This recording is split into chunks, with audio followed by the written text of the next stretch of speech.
Abra sua Bíblia aí em Deuteronômio 24. Vamos ler. Deuteronômio, capítulo de número 24. Deuteronômio, capítulo de número 24, verso de número 5. Deuteronômio, capítulo 24, verso 5. Homem recém-casado não sairá à guerra, nem se lhe imporá qualquer encargo.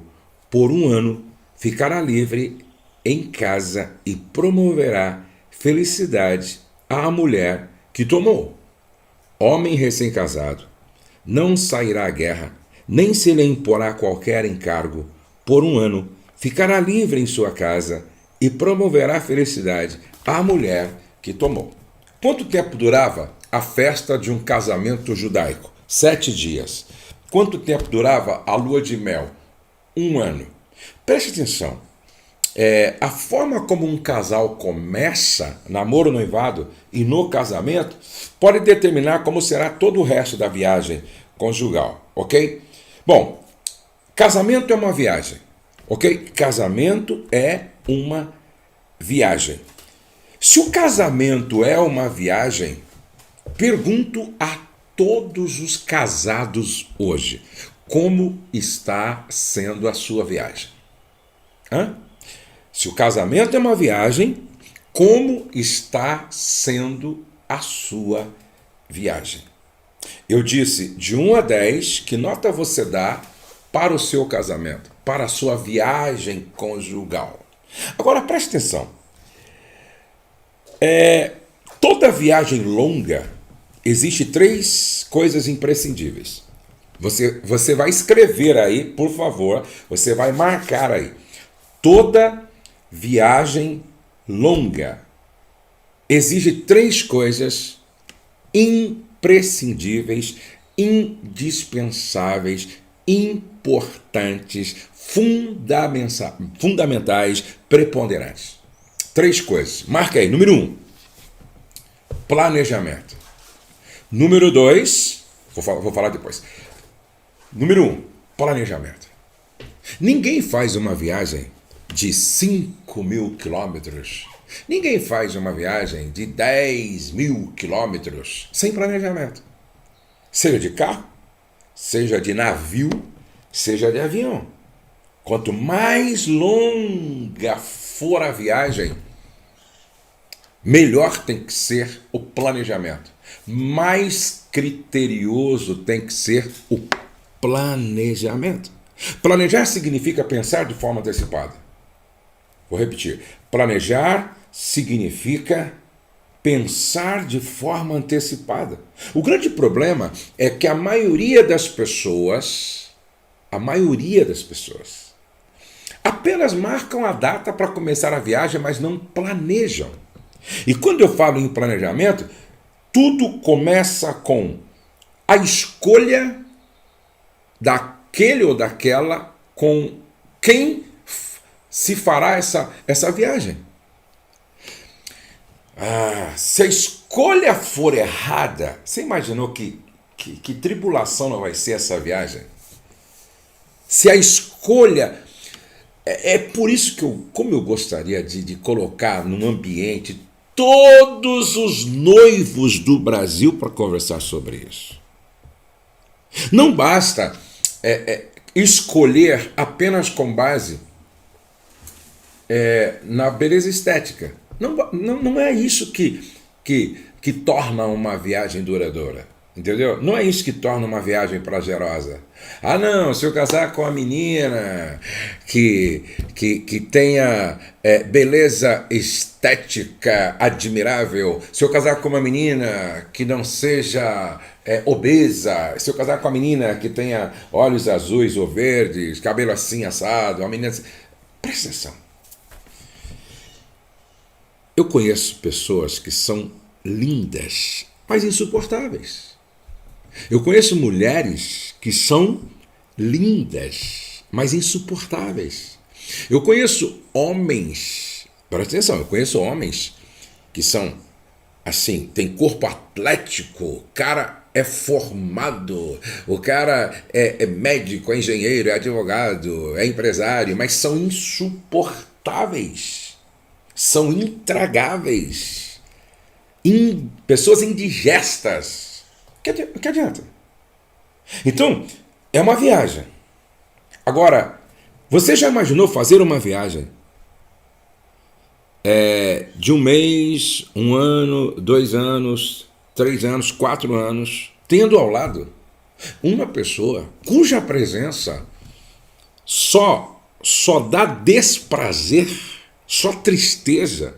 Não. Então, presta atenção, a escolha do parceiro, a escolha da parceira é de fundamental importância. É preciso escolher, e escolher bem.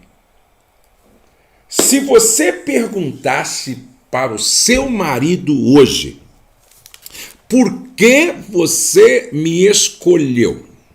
Qual seria a resposta dele? Qual seria a resposta dele? Se ele perguntasse para você, por que você me escolheu? Qual seria a sua resposta para o seu marido? Por que você me escolheu? Você já ouviu essa frase, ó? Casei com a pessoa errada. Você já ouviu? Você já ouviu essa frase? Casei com a pessoa errada. Putz, casei com a pessoa errada. Agora, eu sempre digo que essa escolha da pessoa com a qual a viagem será feita é uma escolha voluntária. Por exemplo, eu casei com a Rosemary há 35 anos atrás. Não é? Ninguém colocou um revólver calibre 38 na minha cabeça. Ou caso ou morre. Ninguém colocou um revólver na cabeça dela. Ou você casa. Não, é uma escolha voluntária. É uma escolha voluntária.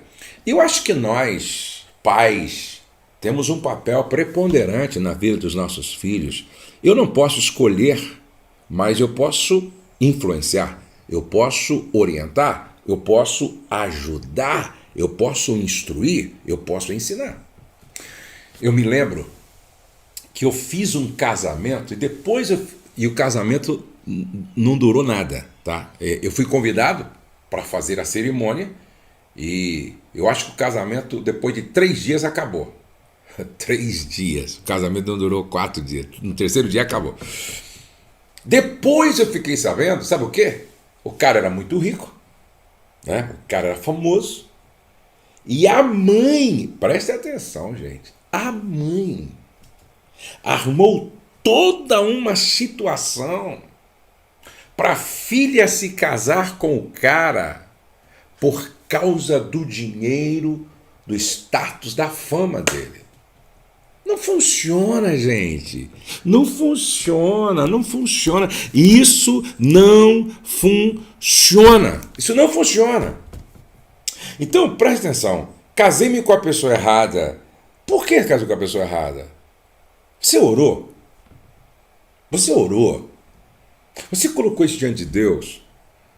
Você foi orientado por mentores, mentoras? Você ouviu sua mãe? Ainda ontem eu estava lendo lá nas mensagens que me enviam no Instagram, e uma irmã estava dizendo assim: olha, a minha mãe falava para mim não casar com ele, meu pai falava para eu não casar, meus irmãos falavam para eu não casar, minhas amigas falavam para eu não casar, aí o pastor falou para eu não casar, todo mundo falou que não era o melhor para a minha vida. Estava claro, nítido, que ia dar problema, e eu fui contra todos. E casei. Hoje, eu estou comendo o pão que o diabo amassa. Hoje eu estou sofrendo as consequências da minha ignorância, estupidez e falta de sensibilidade para ouvir Deus através das pessoas. Esse é o grande problema. Ah, pastor, será que existe uma pessoa certa para a gente casar? Será que existe uma pessoa certa para a gente casar? Olha, eu não acredito que existe, que Deus fez assim, ó, esse para esse, aquela para esse. Eu não acredito nisso. Mas eu acredito no bom senso, na coerência, na sensatez, na direção do Espírito Santo. Eu acredito. Gente, quando eu oro toda manhã assim, ó, venha o teu reino, seja feita a tua vontade, venha o teu reino, seja feita a tua vontade, eu estou orando para que a minha vida seja governada, conduzida, dirigida por Deus. Eu estou dizendo, venha o teu senhorio, venha o teu governo, venha a tua direção, venha a tua condição para a minha vida. Você entende? Você percebe? Então, o grande problema é que as pessoas estão escolhendo do seu jeito, da sua forma, apenas vendo os seus gostos. E é um problema sério quando você não coloca Deus. É um problema sério quando você não ouve os outros. É um problema sério quando você não tem mentor, não tem mentora, quando você não tem pais espirituais, quando você não ouve ninguém. E é interessante que é muito comum, né? Eu me lembro que eu dei uma orientação para uma pessoa, certo? E ela me disse assim, aí eu mostrei para ela todas as implicações se ela desse sequência naquele relacionamento. Eu mostrei para ela todas as consequências e mostrei para ela tudo. Sabe o que ela falou para mim? Eu tenho o direito de ser feliz e ele também tem direito de ser feliz.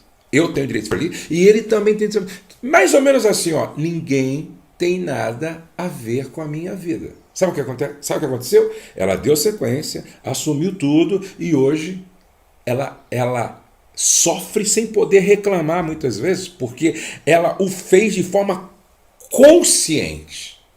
Consciente. Então, preste atenção que, como eu gostaria que todas as meninas, todos os rapazes, todos os namorados, noivos, estivessem me ouvindo agora, porque isso é muito sério. Muito sério. Então, se é uma viagem longa, certo? Se é uma viagem que vai durar anos, quem vai viajar com a gente tem que ser uma escolha muito criteriosa, gente. Tem que ser uma escolha com muita sensatez. Tem que ser uma escolha com muita responsabilidade. E aí, não pode escolher apenas com base na emoção. Apenas com, mas eu amo ela. Eu amo ele. Mas eu amo ela. E é interessante que uma irmã me escreveu dizendo: o problema, pastor, é que ele nunca gostou de trabalhar. Ele nunca gostou de trabalhar. Nunca parou em serviço nenhum. Nunca parou em nenhum trabalho que conseguiu. Nunca parou. E eu achava que todos estavam errados e eu estava certa e que ele ia mudar, e até hoje ele não mudou.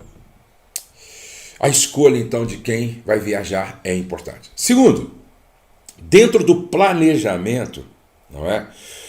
Qual é o objetivo? Ou seja, onde nós queremos chegar nesta viagem?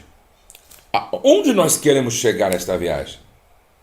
Bom, já escolhemos com quem viajar, tá? Eu escolhi a Rosemary. Então, agora, aonde nós queremos chegar? Aonde nós queremos chegar? Bodas do que queremos alcançar? Ó, bodas de papel, 1 ano. Bodas de cobre, 7 anos. Bodas de marfim, 14 anos. Bodas de pérola, 30 anos. Bodas de esmeralda, 55 anos. Bodas de ferro, 65 anos. Bodas de diamante, 75 anos. Eu nunca vi um cara que conseguiu chegar até lá porque acho que morreu. Porque não é possível. 75 anos de casado, já ouviu falar, Pedro? Eu nunca ouvi falar. 75 anos, o cara tinha que ter casado com 20 anos e viveu 95. Acho que dá para chegar assim, hein? Se casar com 20 anos e chegar aos 95 anos, deu 75 anos, mas é anos que não acaba mais, hein? Eu me lembro de uma história engraçada que eu sempre conto aqui, vou repetir. Diz que um casal ficou casado há 50 anos. Aí, com 50 anos, ele morreu. Morreu, foi para o céu. Né? Foi para o céu.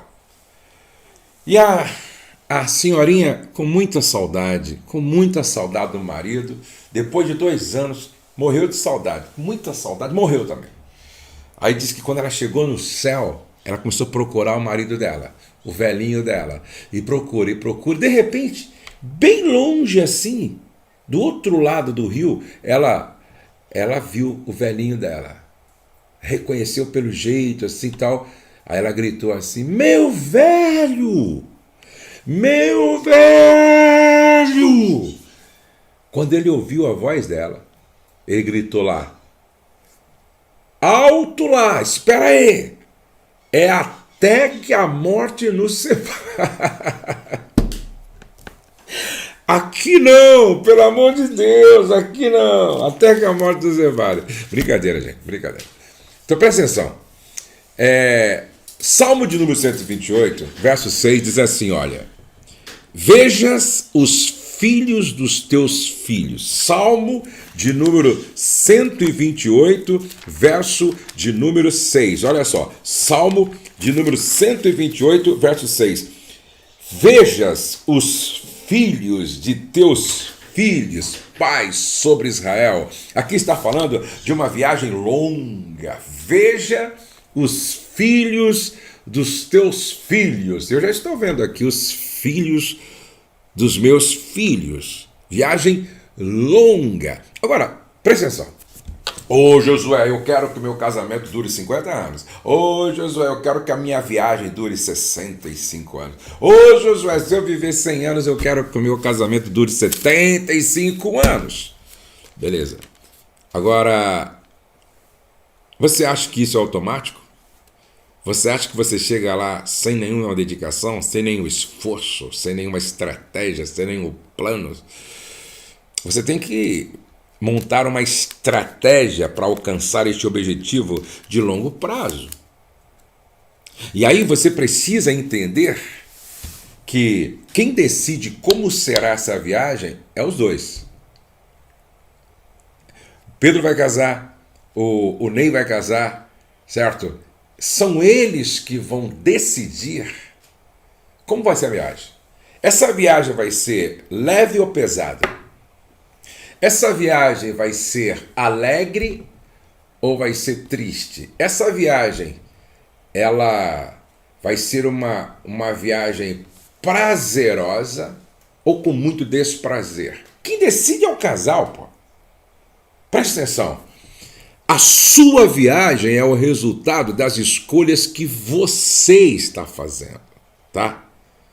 A sua viagem é o resultado das escolhas que você está fazendo. Eu não posso reclamar, transferindo a culpa, é Deus que nem Noemi fez. Deus está me tratando amargamente. Não. Autorresponsabilidade. Adão perdeu tudo junto com Eva e Deus não tinha culpa nisso. Então preste atenção que quem decide como será a viagem é o homem. Quem decide como será a viagem é a mulher. Os dois decidem como será a viagem.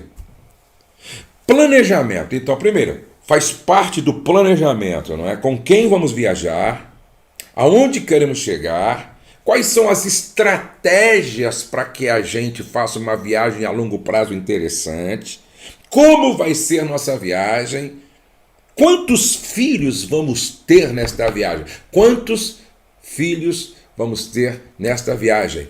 Aí, Salmo de número 127, do verso de número 3 a 5, diz: herança do Senhor são os filhos, o fruto do ventre seu galardão, como flechas na mão do guerreiro, assim os filhos da mocidade, feliz o homem que enche deles a sua aljava. É interessante que numa aljava cabiam 5 flechas. Numa aljava cabiam 5 flechas. Aí não dá para viajar de carro, tem que viajar de van, na verdade. 5 flechas. Meu pai teve 9 filhos. E eu conheci um homem que teve 24 filhos. Acho que ele pensou que era para encher a terra sozinho. porque está escrito multiplicai-vos e enchei a terra, e falou, deixa comigo, vou encher a terra. Quando ele viu que não conseguia, ele parou, mas já tinha 24 filhos. Quantos filhos você quer ter, Pedro? Não sei. Então é van, tem que comprar uma van. Olha aí, Kelly, o Pedro está dizendo que quer 6 filhos. Eu quero 7, ela quer 3, aí a gente vai ter uns 5. Diz que a Kelly quer 3, o Pedro quer 7, vai dar. Se bem que precisa de mais neto aqui em casa. Tem 3 netinhos só, na verdade. Agora, presta atenção. Eu tenho dito o seguinte: quando a família é boa, tem que ser grande. Quando a família é boa, tem que ser grande. Talvez, se eu tivesse a mentalidade que eu tenho hoje, há 30 anos atrás, eu e a Rose teríamos 5 filhos. Se nós tivéssemos a mentalidade que nós temos hoje, lá atrás, nós teríamos 5 filhos. Quando a família é boa, tem que ser grande, gente. Eu conheci um senhor que ele tinha 100 anos de idade, né? Ele tinha 100 anos. 100 anos e lúcido. Aí eu perguntei para ele assim, ele era pastor, morava lá na igreja, no Rio de Janeiro. Aí eu perguntei para ele, você tem família? Não. E seus irmãos? Não tenho. E tio? Não tenho. Por quê? Porque eu era filho único e quando eu me casei não tive filhos. Então só eu, na minha história, na minha família, só eu. Não tenho ninguém. Não tenho irmão, não tenho tio, não tenho primo, não tenho ninguém vivo. Só eu. Fiquei pensando, que triste. Morava na igreja, lá num apartamentozinho sozinho, assistido pelos irmãos da igreja, e quando morresse, simplesmente acabou. Isso é muito triste, gente. Isso é muito triste. A minha mãe tem mais de... Inclusive, um beijo para minha mãe. Ela sempre me assiste. Um beijo para minha mãe, para Marisa. Minha mãe Marina, não é? Intercessora, ora todos os dias por nós. Presta atenção. É interessante que a minha mãe, né, 9 filhos biológicos, né, 9 filhos, tem a Laíde, que é uma filha de criação, então são 10. A minha mãe, quando ela faz aniversário, nós nos reunimos na chácara. Gente, é uma congregação. É uma congregação. Filhos, genros, nora, sobrinhos, na verdade, netos, bisnetos. É a coisa mais linda, gente. É a coisa mais linda. Eu fico vendo meus netos, por exemplo, meus filhos, meus netos. É bíblico. Filhos são herança do Senhor. O fruto do ventre, o seu galardão. Tem que fazer parte desse planejamento da longa viagem. Tem que fazer parte desse planejamento desta longa viagem. Quantos filhos vamos ter? Planejamento. Escreveu aí? Planejamento. Segundo, investimento. Investimento. Então, planejamento, investimento. Quanto mais longa for a viagem, maior terá que ser o investimento. Uma viagem longa para ser segura requer investimento. Uma viagem longa para ser agradável requer investimento.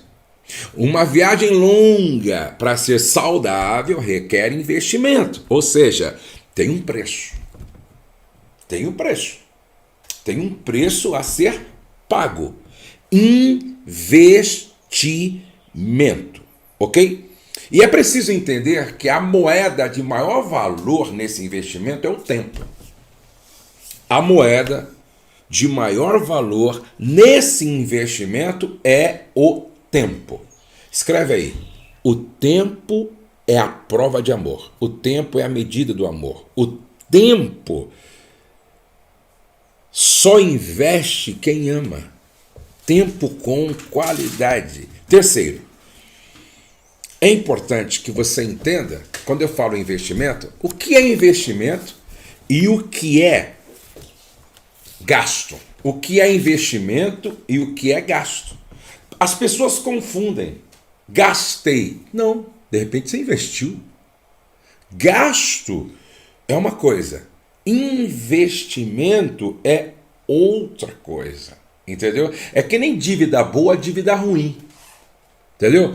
Dívida ruim é quando você está pagando por um erro que você cometeu e não há nenhum lucro nisso. Agora, se você tem uma dívida de um terreno que você está pagando e você comprou por 100, mas já está valendo 120, essa dívida é boa. Então, muitas vezes, você não está gastando, você está investindo. Por exemplo, o mês passado, sei lá, o retrasado, eu fui com a minha esposa para Campos do Jordão, né? E nós passamos lá, acho que foi 3 ou 4 dias, descansando, comendo fundi, e aí passeando, num hotel muito bom. Pergunto, isso é gasto ou é investimento? Isso é investimento. Isso é investimento. Quando você compra um livro, quando eu compro 1, 2, 3, 4 livros, eu não estou gastando, eu estou investindo. Quando eu faço uma viagem para um congresso, para nutrir meu casamento, isso não é gasto, isso é investimento. Tudo aquilo que te traz retorno, que te traz benefício, não é gasto, é investimento. Então, quando você pensa nesta viagem conjugal, você precisa entender o que é gasto e o que é investimento. E para que uma viagem longa valha a pena, requer investimento. 3 palavras-chave quando a gente usa essa figura da viagem: planejamento, investimento e manutenção. O que é necessário para que a viagem conjugal seja duradoura e prazerosa? O que é necessário? Uma viagem de longa distância é agradável quando os dois, na primeira parada, dizem: já chegamos até aqui, passou tão rápido, nem vi, já foram 10 anos, já foram 20 anos. O tempo passou tão rápido e não percebemos. Que viagem abençoada! É preciso, para viajar bem, ter unidade de propósito quanto ao destino. É preciso ter unidade de propósito quanto ao destino. Qual é o destino final desta viagem? Final. O céu. O céu é o destino final da viagem conjugal. O céu é o destino final. Ou seja, não é uma viagem para 10 anos ou 20 anos, é para toda a vida. Até que a morte separe os dois. Presta atenção, o destino final é o céu. Segundo, viaja bem quando se mantém uma velocidade que seja boa para os dois. Eu estou falando agora usando a ilustração de uma viagem de carro, certo? Quando os dois estão viajando de carro, é bom que se mantenha uma velocidade que seja agradável e interessante para os dois. Nem 180 e nem 60. Tem que ser uma viagem, uma velocidade que seja bom para os dois. E isso tem muito a ver com respeito mútuo. Gente, o respeito precisa ser um valor inegociável nessa relação a dois. Se faltar respeito, a viagem vai se tornando insuportável, o ambiente vai sendo muito mais de inferno do que de céu. O ambiente vai sendo muito mais de inferno do que um ambiente celestial. E aqui está o grande problema para muitos. Escreve aí: respeito gera respeito. Respeito gera respeito. Não adianta. Me respeito, mas você respeita? Olha como fala comigo. Como você fala com os outros? Olha para mim aqui. Você olha para o outro quando está falando? Eu não posso exigir aquilo que eu não faço. Eu não posso exigir aquilo que eu não dou. Eu não posso exigir aquilo que eu não pratico. Você já imaginou viajar com uma pessoa que não respeita, que não honra, que não considera? Preste atenção. O respeito honra necessidades, desejos, valores e direitos do outro. O respeito honra necessidades, desejos, valores e direitos do outro. Respeitar é manter acordos e honrar compromissos. Presta atenção. Respeitar é manter acordos e honrar compromissos. Tipo, nós estamos viajando para Brasília e aí a gente faz um acordo.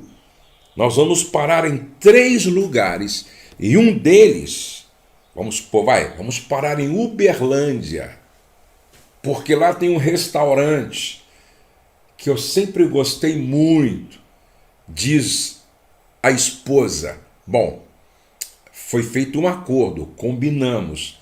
Não pode quebrar isso, não pode mudar isso, entendeu? Respeito é a gente manter acordos e honrar compromissos. Aí a vida fica leve. Aí o casamento se torna interessante, porque os dois aprenderam a respeitar acordos e manter compromissos.